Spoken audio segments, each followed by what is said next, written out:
ಅಷ್ಟೇ 4-5 ದಿವಸ ಮಾತ್ರ ಸೀಮಿತವಾದ ಮಳೆ ಇದ್ದಾರೆ. ಇನ್ನು ಕಂಟಿನ್ಯೂ ಆಗೋದು ಬಹುಶಃ 15ರಿಂದ ನಾವು ಜೂನ್ 15 ನಂತರ. ಈ 4 ದಿನಗಳಲ್ಲಿ ಏನೇನಾಗಿದೆ ನೋಡಿ, ಡ್ಯಾಮೇಜ್ ಕೆಲವು ಕಡೆ ರಸ್ತೆಗಳು ಡ್ಯಾಮೇಜ್ ಆಗಿದೆ. ಬಿಟ್ಟರೆ ಅಂಥ ಯಾವುದೋ ಪ್ರವಾಹ ಆಗಲಿ ನದಿ ಪಾತ್ರದಲ್ಲಿ ಹೆಚ್ಚು ಸಮಸ್ಯೆ ಏನಿಲ್ಲ. ಅದೇ ಈ ರಸ್ತೆ ಮಾತ್ರ ಅಲ್ಲಲ್ಲಿ ಕೆಟ್ಟೋಗಿದೆ, ಮುಚ್ಕೊಂಡು ಹೋಗಿದೆ. ಅದನ್ನು ರಿಪೇರಿ ಮಾಡೋದು, ರಸ್ತೆ ಮಾಡುವಂಥ ಪ್ರಯತ್ನ ಮಾಡ್ತಾ ಇದ್ದೀವಿ. ಅದನ್ನು ಗೋಡೆ ಬಿದ್ದು ಕೆಲವು ಕಡೆ ಆಗಿದ್ರೆ ಅದು ಅನಾಹುತಾಗಿದೆ. ಅದು ನೋಡ್ತಾರೆ, ಆಯಾ ತಹಶೀಲ್ದಾರಿಗೆ ಡೈರೆಕ್ಷನ್ ಕೊಟ್ಟಿದ್ದಾರೆ DC ಅವರು. ಸೊ ಅದನ್ನ ಅಟೆಂಡ್ ಮಾಡ್ತಿದ್ದಾರೆ. ಚಿಕ್ಕಮಗಳೂರು, ಮಂಗಳೂರು ಮತ್ತು ಹಾಸನ ಕಡೆ ಭಾರಿ ಮಳೆ ಜಾಸ್ತಿ ಆಗಿದ್ದಾರೆ. ಈ ಕಡೆ ಗೋವಾ ಕಡೆ ಜಾಸ್ತಿ ಇದ್ದಾರೆ. ಮಹಾರಾಷ್ಟ್ರದಲ್ಲಿ ಮಳೆ ಜಾಸ್ತಿ ಆಗೋದ್ರಿಂದ ಕೃಷ್ಣಾ ನದಿಗೆ ಜಾಸ್ತಿ ಬಂದಿದೆ. ಬಹುಶಃ ಕಂಟಿನ್ಯೂ ಆಗಿರ್ತಿಲ್ಲ, ಈಗ ಟೆಂಪರರಿ ಆಗಿದೆ ಅಂತ ನಮ್ಮ 15 ನಂತರ ಏನೋ ರೆಗ್ಯುಲರ್ ಸ್ಟಾರ್ಟ್ ಆಗುತ್ತೆ. ಸರ್, ಈಗ ನೀವು ಇಳಕಲ್ ಜಲಾಶಯ ಧಾರವಾಡಕ್ಕೆ ನೀರು ಕೊಂಡೊಯ್ಯಬಾರ್ದು ಅಂತ ನಿಲ್ಲಿಸಿದ್ರಿ ಸರ್. ಸರ್ಕಾರ ಈಗ ಅನುಮತಿ ಕೊಟ್ಟಿದೆ ಸರ್. ಹೌದು, ಈಗ ನಾವು ಪರ್ಮಿಷನ್ ಇಲ್ಲ ಅಂತ ನಿಲ್ಲಿಸಿದ್ದೀವಿ ಇರಿಗೇಷನ್ ಡಿಪಾರ್ಟ್ಮೆಂಟ್. ಈಗ ಇರಿಗೇಷನ್ ಡಿಪಾರ್ಟ್ಮೆಂಟ್ ಕೊಟ್ಟಿದ್ದಾರೆ. ಹೀಗಾಗಿ ಮತ್ತೆ ಚೆನ್ನಾಗಿರೋದಿದ್ರೆ ಈಗ ಸರ್ಕಾರ ಕೊಟ್ಟ ಮ್ಯಾಗ ಈಗಿನ ಸರ್ಕಾರನೇ ಅದಕ್ಕೆ ವಿರೋಧ ಮಾಡಲಿಕ್ಕೆ ಆಗೋಲ್ಲ. ಅದನ್ನು CM ಗಮನಕ್ಕೆ ತರುವಂಥ ಪ್ರಯತ್ನ ಮಾಡ್ತೀವಿ. ಈ ಥರ ಬೆಳಗಾವಿ ಜಿಲ್ಲೆಯಲ್ಲಿ ಸಮಸ್ಯೆ ಇದೆ, ಯಾವ ರೀತಿ ಅದನ್ನು ಪರಿಹಾರ ಮಾಡಲಿಕ್ಕೆ. ಯಾಕಂದರೆ ಎರಡು ನಮ್ಮ ಸ್ಟೇಟ್ ಗೌರ್ಮೆಂಟ್ ಡಿಪಾರ್ಟ್ಮೆಂಟೇ ಪರ್ಮಿಷನ್ ಕೊಟ್ಟಿದ್ದಾರೆ. ಜಿಲ್ಲಾ ಜನಪ್ರತಿನಿಧಿಗಳಿಗೆ ಇನ್ಫಾರ್ಮ್ ಮಾಡಲಾರ್ದ ಇದು ಕೆಲಸನೂ ಚಾಲೂ ಆಗಿತ್ತು ಮತ್ತು ಪರ್ಮಿಷನ್ ಬಂದುಬಿಟ್ಟಿದೆ. ಇವನ್ ಡಿಸ್ಟ್ರಿಕ್ಟ್ ಇನ್ಚಾರ್ಜ್ ಮಿನಿಸ್ಟರ್ ಆಗಿ ತಮಗೂ ಗೊತ್ತಿಲ್ಲ ಇದು. ಇಲ್ಲ, ನಾವು ಮುಂಚೆ ನಮಗೆಲ್ಲ ಮಾಹಿತಿ ಇಲ್ಲ, ಪರ್ಮಿಷನ್ ಇಂದ ಬಂದು ಮಾಡಿಸಿದ್ರು ನಿಜ. ಆದರೆ ಈಗ ಅದನ್ನೆಲ್ಲ ಅವರು ಪರ್ಮಿಷನ್ ತೊಗೊಂಡ್ಬಂದಾರೆ, ಮತ್ತೆ ಕೆಲಸ ಪ್ರಾರಂಭ ಆಗಿದೆ. ಸರ್, ಈ ಮಟ್ಟಿಗೆ ಈ ರೀತಿ ಮಾಡುವಂಥದ್ದು ಏನು ನೀಡಿತ್ತು? ನಿಮ್ಮನ್ನೆಲ್ಲ ಗಣನೆಗೆ ತೆಗೆದುಕೊಳ್ಳೋದೇನೆ. ಈಗಾಗಲೇ ಮಲಪ್ರಭಾದಿಂದ 6 TMC ಮತ್ತೆ ಕೈಗಾರಿಕೆಗೆ ಅಂತ ಹೇಳಿ ಅವಶ್ಯಕತೆ ಇಲ್ಲ. ಭಾಳ ಮುಂಚೆನೇ ಅದು ಯಾವಾಗ ಶಾಂಕ್ಷನ್ ಆಗಿದೆ, ನಮಗೂ ಕೂಡ ಗಮನಕ್ಕಿಂತ 1 ವರ್ಷ ಆಗಿರ್ಬೋದು ಬಹುಶಃ ಇಂಡಸ್ಟ್ರಿ ಡಿಪಾರ್ಟ್ಮೆಂಟಿಂದ. ಅದಾದ ನಂತರ ಈಗ ಇತ್ತಿತ್ತಾಗೆ ಇರಿಗೇಷನ್ ಡಿಪಾರ್ಟ್ಮೆಂಟ್ ಪರ್ಮಿಷನ್ ತೊಗೊಂಡರು. ಹೀಗಾಗಿ ನಮಗೂ ಕೂಡ ಈ ಹಂತದಲ್ಲಿ ಈ ಕಡೆ ಜನ ನೋಡಬೇಕು, ಈ ಕಡೆ ಇಲಾಖೆ ಸರ್ಕಾರ ಕೂಡ ಒಂದೇ ಇದೆ. ಹೀಗಾಗಿ ಅದ್ರ ಬಗ್ಗೆ ಚರ್ಚೆ ಮಾಡ್ತೇವೆ ಸರ್ಕಾರ ಮಾಡ್ತಾರೆ. ಸೊ ಒಂದು ಶುಗರ್ ಫ್ಯಾಕ್ಟರಿ ರಿಕ್ವೈರ್ಮೆಂಟ್ ಸಲುವಾಗಿ ಇದನ್ನು ಡೈವರ್ಟ್ ಮಾಡ್ತಾ ಇದ್ದಾರೆ ಅಂತ ಇದು ಸರ್ ಧಾರವಾಡದಲ್ಲಿ ಧಾರವಾಡದ ಆರೋಪ ಇದೆ ಸರ್. ಅಪೋಸಿಷನ್ ಇದೆ. ಬೆಳಗಾವಿ ಸಚಿವರೊಬ್ಬರದ್ದು ಈ ನೀರು ಶುಗರ್ ಫ್ಯಾಕ್ಟ್ರಿ ಕೊಡ್ಲಿಕ್ಕೆ ಆಗೋಲ್ಲ. ಯಾಕಂದರೆ ಇಂಡಸ್ಟ್ರಿಯಲ್ ಏರಿಯಾದಾಗ ಯಾವ್ದು ಇದೆ ಅಷ್ಟಕ್ಕೆ ಮಾತ್ರ ಇದು ನೀರು ಕೊಡ್ತಾ ಇದ್ದೀವಿ. ಹೊರತಾಗಿ ಅದನ್ನು ಬಿಟ್ಟು ಯಾವುದೇ ಫ್ಯಾಕ್ಟ್ರಿ ಇದ್ರೂ ಕೂಡ ನೀರು ಕೊಡಲಿಕ್ಕೆ ಅವಕಾಶ ಇಲ್ಲ ಮತ್ತು ಕೊಡೋದಿಲ್ಲ. ಅದೇ ಇಲ್ಲ, ಅದು ಕೊಡ್ಲಿಕ್ಕೆ ಬರೋಂಗಿಲ್ಲ. ಆ ಇಂಡಸ್ಟ್ರಿಯಲ್ ಏರಿಯಾದಾಗ ಇದ್ರೆ ಮಾತ್ರ ನೀರು ಕೊಡ್ಲಿಕ್ಕೆ ಅವಕಾಶ ಇದೆ. ಹೊರಗಡೆ ಅಲ್ಲೇ ಪಕ್ಕಕ್ಕಿದ್ರು ಕೂಡ ಕೊಡ್ಲಿಕ್ಕೆ ಬರೋಲ್ಲ. KD ಲ್ಯಾಂಡ್ ಮಾತ್ರ. ಸರ್, 6,000 ಎಕರೆ ಪ್ರದೇಶ ಇದೆ. ಪೈಪ್ಲೈನ್ ಆಗ್ತದೆ ಸರ್. ಆಲ್ಮೋಸ್ಟ್ 100 ಕಿಲೋಮೀಟರ್ ಆಗಿದೆ ಸರ್. ಅಷ್ಟು ಕಿಲೋಮೀಟರ್ ಅರ್ಧ TMC ನೀರು ಹೋಗಕ್ಕೆ ಯಾಕೆ ಸಾಹಸ ಸರ್? ಈಗಾಗಲೇ ಮಲಪ್ರಭಾದಿಂದ 6.5 TMC ಹೋಗುತ್ತೆ ಸರ್ ನೀರು. ಅದು 6,000 ಎಕರೆ ಪ್ರದೇಶ ಇದೆ ಸರ್. ಅದು ಸಾಕಾಗುತ್ತಾ ಅಂತ ಅನ್ನೋ ಪ್ರಶ್ನೆ ನೋಡ್ಬೇಕು. ಅದ್ರ ಬಗ್ಗೆ ನಮ್ಗೆ ಮಾಹಿತಿ ಇಲ್ಲ. ಅದು ಎಷ್ಟು ಒಯ್ತಿದ್ದಾರೆ, ಎಷ್ಟು ಯೂನಿಟಿಗೆ ಕೊಡ್ತಾ ಇದ್ದಾರೆ, ಈಗ ಎಷ್ಟು ಅವ್ರು ಡ್ರಾ ಮಾಡ್ತಾರೆ ಮಲಪ್ರಭಾದಿಂದ ಅಂತ ನಮಗೆ ಅದ್ರ ಮಾಹಿತಿ ಇಲ್ಲ. ಯಾಕಂದ್ರೆ ನಮ್ಮ ಇಲಾಖೆ ಒಂದ್ಸಾರಿ ನೋಡಿ ಅದ್ರ ಬಗ್ಗೆ ಸಂಬಂಧಪಟ್ಟ ಅಧಿಕಾರಿ ಕರೆಸಿ ಚರ್ಚೆ ಮಾಡ್ತೀವಿ.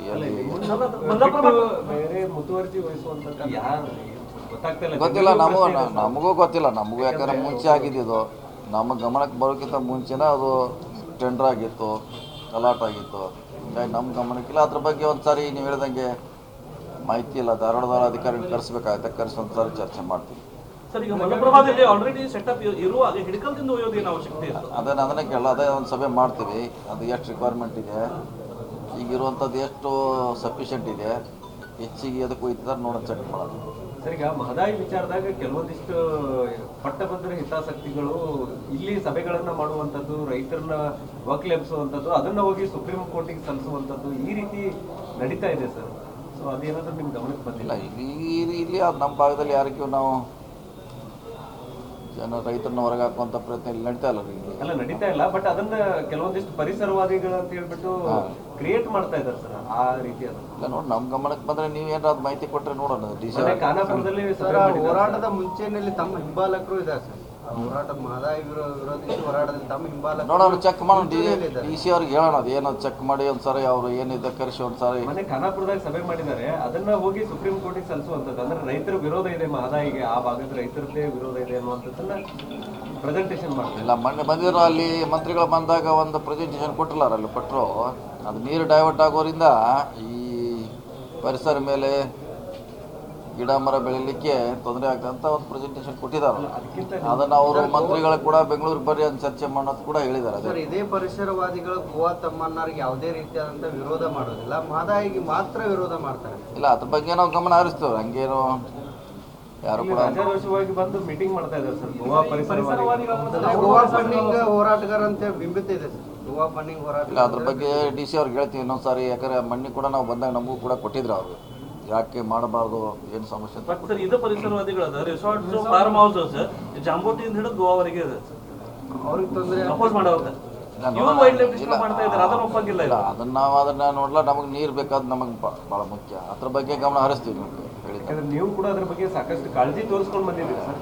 ಈಗ ಯಾರೋ ಒಬ್ಬರು ಬಂದು ಇಲ್ಲಿ ಕರ್ನಾಟಕದಾಗ ಬಂದು ಸಭೆ ಮಾಡೋದ್ರಿಂದ ಅದು ಡೈವರ್ಟ್ ಆಗ್ಬಾರ್ದು ಅನ್ನೋದಷ್ಟೇ ಕಾಳಜಿ. ಇಲ್ಲ, ಅದ್ರ ಬಗ್ಗೆ ನಾವು ಗಮನ ಹರಿಸ್ತೀವಿ. ಡಿ ಸಿ ಅವ್ರು ಕೂಡ ಮೀಟಿಂಗ್ ಮಾಡ್ಲಿಕ್ಕೆ ಹೇಳ್ತೀವಿ.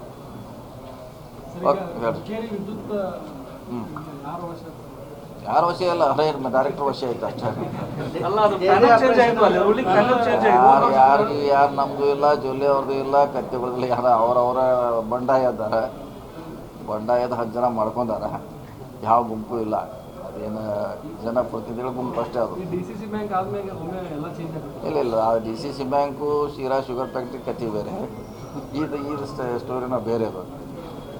ಅವ್ರು ತಮ್ಮ ಸಮಸ್ಯೆ, ನಮ್ಮ ಕೆಲಸ ಆಗ್ತಾ ಇಲ್ಲ ಕಾರಣಕ್ಕಾಗಿ ಅವರೆಲ್ಲರೂ ಮಂದಾಗಿ ಮಾಡಿದ್ರೆ ಇದಕ್ಕೆ ಯಾರ್ದು ಸಪೋರ್ಟ್ ಇಲ್ಲವೇ ಇಲ್ಲ. ಯಾರ್ದು ಇಲ್ಲವೇ ಇಲ್ಲ. ಅದೆಲ್ಲ ಗೊತ್ತಿಲ್ಲ. ಇಲ್ಲ, ಅದು ಯಾರು ಏನು ಅದು ಏನು ಕೇಳ್ಬೇಕು, ಏನು ಗೊತ್ತಿಲ್ಲ. ಏನದು ಏನು ರಾಜ್ಯದ ವಿಷಯ ಅಲ್ಲ, ಏನು ಮಳೆನೂ ಅಲ್ಲ, ಬರೋಣೂ ಅಲ್ಲ. ಅದು ಏನು ಯಾರು ಸಾಮ್ರಾಜ್ಯಗಳಾರ, ಯಾರು ಅಡ್ವರ್ಟೈಸ್ ಮಾಡೋರ, ಏನು ಅಕಾಡೆಮಿಕ್ ಚಲೋ ಆಗ್ತಾ ಇದೆ. ಸ್ಕೂಲ್ಗಳು PWD ಇಂದ ರಿಪೇರ್ ಮಾಡಿಸ್ತೇನೆ ಅಂತ ಲಾಸ್ಟ್ ಟೈಮ್ ತಾವು ಹೇಳಿದ್ರಿ, ಈಗೇನು ಪರಿಸ್ಥಿತಿ ಇದೆ? ಮಾಡ್ತಾ ಇದ್ದೀವಿ. ನಮ್ಮ ಜಿಲ್ಲೆಯಲ್ಲಿ ಸಾಕಷ್ಟು ಹೊಸ ಕೊಟ್ಟಿದ್ದೀವಿ. ರಿಪೇರ್ ಮಾಡಿಸ್ಲಿಕ್ಕೆ ಬರೋಲ್ಲ, ಹೊಸ ಕಟ್ತಾರೆ. DC ಕಚೇರಿ ಹೊಸದಾಗಿ ಮಾಡ್ಬೇಕಂತೇಳಿ ಸುಮಾರು ಕೋಟಿ ಅವ್ರಿಗೆ ಆಗಿದ್ರಲ್ಲ, ಈಗಾಗಲೇ 55 ಕೋಟಿ ಸ್ಯಾಂಕ್ಷನ್ ಮಾಡಿದೆ. ಅದು ನವೆಂಬರ್ ಅಥವಾ ಅಕ್ಟೋಬರ್ದಲ್ಲಿ CM ಅವರಿಂದ ಅದು, ಮತ್ತು ನಮ್ಮ ಮೇಲು ಸೇತುವೆ 500 ಕೋಟಿ ರೂಪಾಯಿ ವಾಪಸ್ ಹೋಗಿದೆ. 50 ಕೋಟಿ ಇಲ್ಲ, ಇದ್ದದ್ದೇ 55 ಕೋಟಿ. ನಾವು ಕೇಳಿದ್ದು 200 ಕೋಟಿ ಆದರೆ ಒಂದೇ ಕಾಂಪ್ಲೆಕ್ಸ್ ಮಾಡಲಿಕ್ಕೆ 55 ಕೊಡೋದ್ರಿಂದ ಅದನ್ನು ರಿಸ್ಟ್ರಿಕ್ಟ್ ಮಾಡಿದ್ವಿ, ಸೀಮಿತ ಮಾಡಿದ್ವಿ. 3 ಹಂತದಲ್ಲೇ ಮಾಡಿದ್ವಿ. ನೀವು ಉದ್ದೇಶ ಬೇರೆ ಸರ್, ಮೊದಲು ಅಂದ್ರೆ ಇಲ್ಲ, ಅಷ್ಟು ದುಡ್ಡು ಕೊಡ್ಲಿಕ್ಕೆ ರೆಡಿ ಆಗಿಲ್ಲ ಅವ್ರು. ಎಲ್ಲರಿಗೂ ನಾವು ಇಷ್ಟೇ ಕೊಟ್ಟಿವಿ ಎಲ್ಲ ಜಿಲ್ಲೆಗೆ, ನಿಮಗೆ 200 ಕೊಡೋಕ್ಕಾಗಲ್ಲ ಅನ್ನೋದ್ರಿಂದ ನಾವು ಅದನ್ನು 3 ಭಾಗ ಮಾಡಿದ್ವಿ. ಈ ಸಾರಿ ತಗೋತೀವಿ, ಮತ್ತೆ ಮುಂದೆ ತಗೊಳ್ತೀವಿ. ಈಗ ಎಲ್ಲಿ ನಿಮ್ಮ ಉದ್ದೇಶ ಬೇರೆ ಸರ್, ಮೊದಲು ಅಂದ್ರೆ ಪೂರ್ತಿ ಒಂದೇ ಕಾಂಪ್ಲೆಕ್ಸ್ ಆಗಬೇಕಂತ ಇಲ್ಲ, ಒಂದೇ ಮಾಡ್ಬೇಕಂತಿತ್ತು. ಅಷ್ಟು ಅವಶ್ಯಕತೆ ಇಲ್ಲ ಅಂತಾರೆ. ಬೇರೆ ಇಲಾಖೆಗೆ ನಾವು ಕೊಡ್ಲಿಕ್ಕೆ ಆಗೋಲ್ಲ ಆ ರೆವೆನ್ಯೂಯಿಂದ. ಅವ್ರವ್ರ ಇಲಾಖೆ ದುಡ್ಡು ಅವ್ರು ಕಟ್ಟಬೇಕು. ನಮಗೆ ಎಷ್ಟು ಸೀಮಿತ ಇದೆ ಅಷ್ಟು ಕೊಟ್ಟಿದ್ದಾರೆ. ಸೊ ಈಗ ಅಷ್ಟಕ್ಕೆ ಮಾಡೋಣ, ಯಾಕಂದ್ರೆ ಅದು ಅಷ್ಟು ಒಳ್ಳೇದಾಗ್ತದೆ. ಸರ್, ಈಗ ಈ ನಮ್ದು ನ್ಯಾಷನಲ್ ಹೈವೇ ಹಿರೇಬಾಗೇವಾಡಿ ಭಾಗದಲ್ಲಿ ಸಾಕಷ್ಟೇ ಅಪಘಾತಗಳಾಗ್ತಾ ಇದೆ. ಆ ಘಾಟಲ್ಲಿ ಸರಿಯಾದಂಥ ರೀತಿಯಲ್ಲಿ ತಿರುವುಗಳದ್ದು ಸೂಚನೆಗಳಿಲ್ಲ, ಲೈಟಿಂಗ್ ವ್ಯವಸ್ಥೆ ಇಲ್ಲ. ಪ್ರತಿ ಸರಿನೂ ಬಸ್ಗಳ ಅಪಘಾತ ಆಗ್ತಾ ಇದ್ದಾವೆ, ಯಾಕಂದ್ರೆ ಅವ್ರಿಗೆ ಅಪಘಾತಗಳಾಗ್ತಾ ಇದಾವೆ ಸರ್. ವಾರದಲ್ಲಿ 1-2-3 ದಿನ ಮಳೆ ಆದ್ರಂತೂ ಕಂಟಿನ್ಯೂ ಆಗ್ತದೆ. ನ್ಯಾಷನಲ್ ಹೈವೇದವ್ರು ಕರ್ತೀವಿ, ಅವ್ರು ಬರ್ತಾರೆ ಇರ್ತಾರೆ 15 ಕಮ್ಮಿ ನಮ್ಮ ಕಡೆ DC ಅವ್ರ ಕಡೆ.